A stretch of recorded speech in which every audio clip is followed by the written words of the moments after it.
Hi, my name is Brian.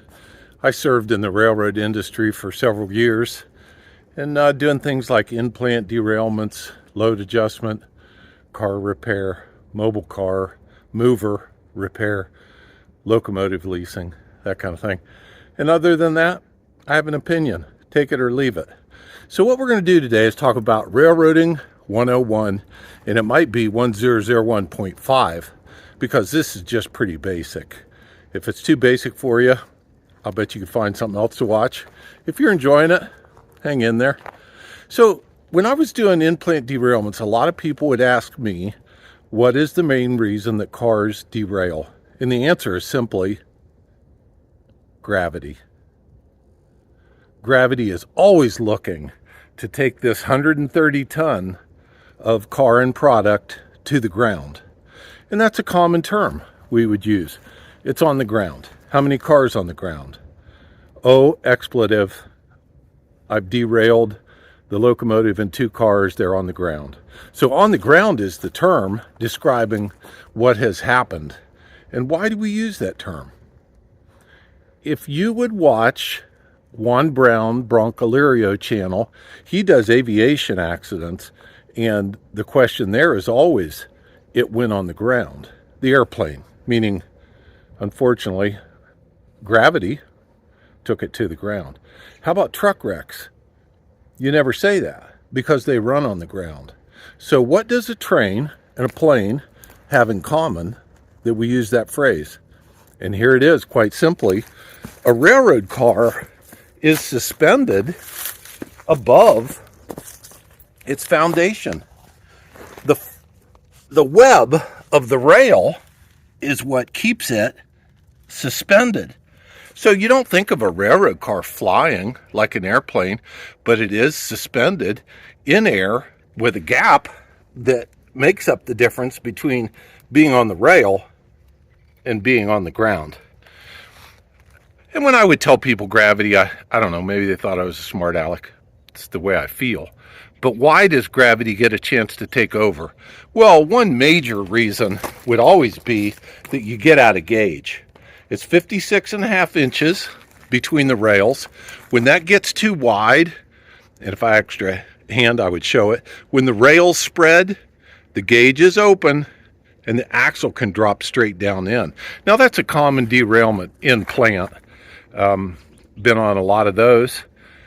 Lift the car up, pull the rail back together temporarily, get it moved out of the way, get the track guys in to re-gauge and respike the rail.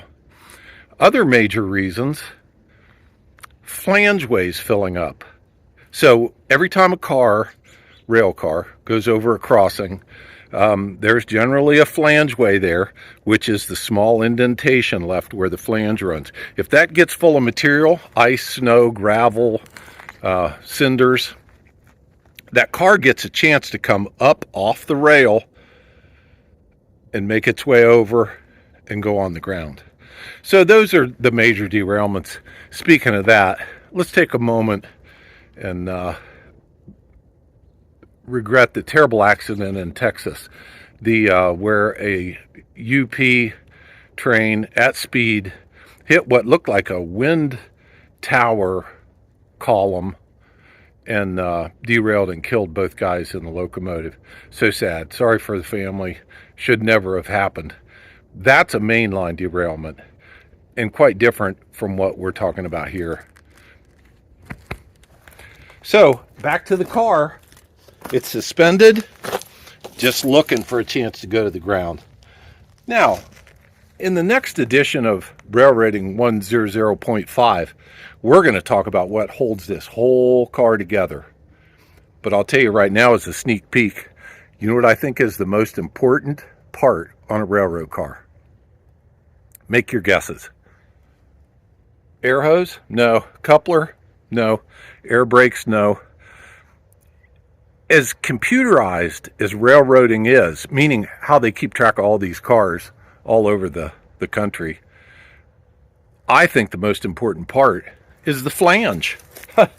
This flange, which really isn't a moving part, it moves with the wheel, but it's got to be about the dumbest part on a railroad car. And without it, you become disengaged from the rail and you go on the ground. If this axle set had no flanges and was just balanced here, it probably wouldn't run 25 feet before it came off. So that's why cars derail. Gravity. We do our best to keep them on. The flange generally does its part.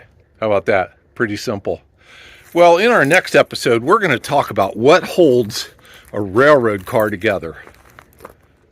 I had a friend, he'd ask people, you guess how many bolts hold a railroad car wheel on? You guys know. The answer is none. There's not a lot holding this together. See you again, maybe next week.